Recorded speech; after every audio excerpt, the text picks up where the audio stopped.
Di usia yang mendekati setengah abad, Indra Lesmana masih memiliki banyak mimpi dan harapan. Hadirnya label rekaman khusus jazz yang ia dirikan bersama istri tercinta adalah salah satu mimpi yang ia wujudkan.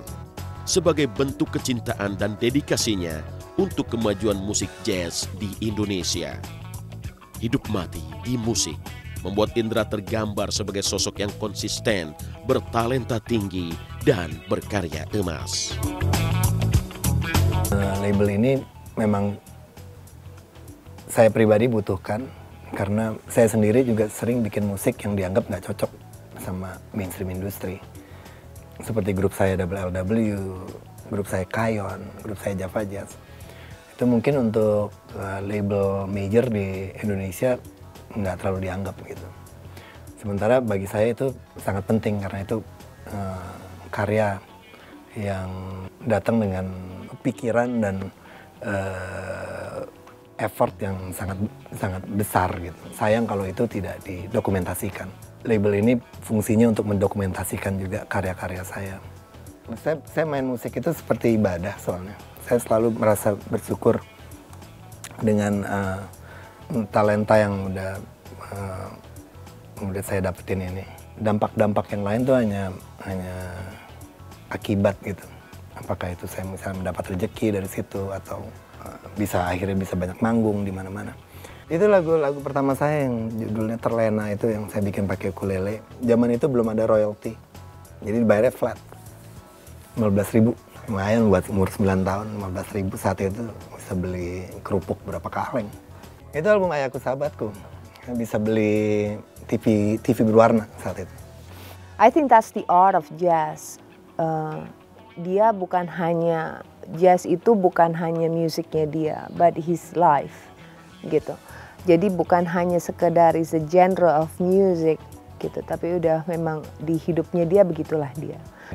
Saya kira musik Indonesia, terutama musik jazz tanpa ada Indra Lesmana ada sesuatu yang hilang. Karena pada saat kita menikmati generasi setelah katakanlah Benny Likumahua, Yopie Item, maka di bawahnya itu ada Indra Lesmana, ada Gilang Ramadan, kemudian ada beberapa rekan yang lain yang sebetulnya mereka bermain untuk wilayah musik jazz.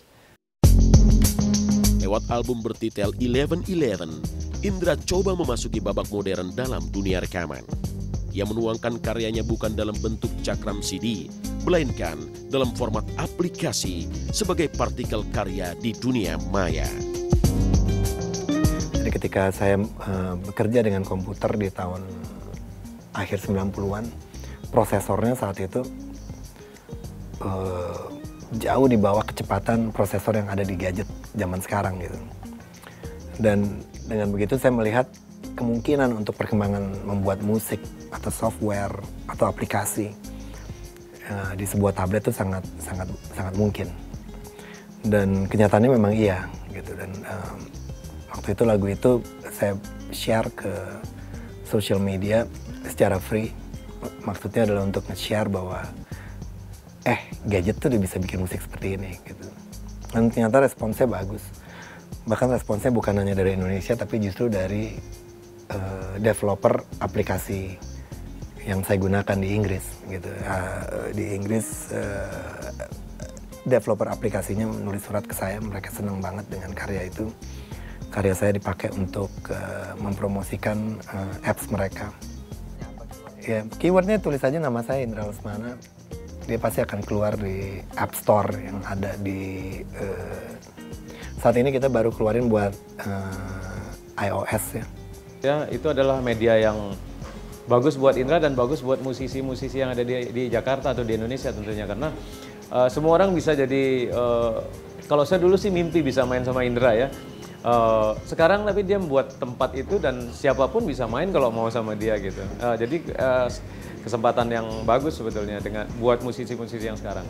Saya ngerasanya ini belum pernah dibuat oleh artis dimanapun gitu ya, secara album aplikasi ini. So saya senang banget ada musisi Indonesia gitu ikut absen, ikut ada di aplikasi yang ada di iTunes sekian banyak gitu. Jadi sebenarnya saya aja ikut bangga gitu. Indra Lesmana dan jazz ibarat dua sisi mata uang yang tak terpisahkan, saling terkait dan tak bisa dilepas satu persatu. Segala keinginan dan harapan pun masih menyala terang dalam sanubarinya. Apapun resikonya dan apapun kendalanya, Indra ingin bermusik dengan jujur.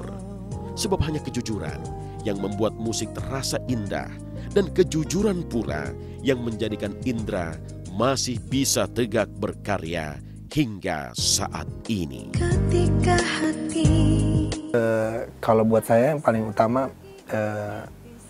jujur ya, jujur dengan apa yang kita lakukan. Kemudian tidak ada pretensi, yakin dengan apa yang kita punya, dan stick dengan apa yang kita yakini. Balik lagi yang tadi saya bilang bahwa kita melakukannya itu semuanya utamanya adalah ibadah.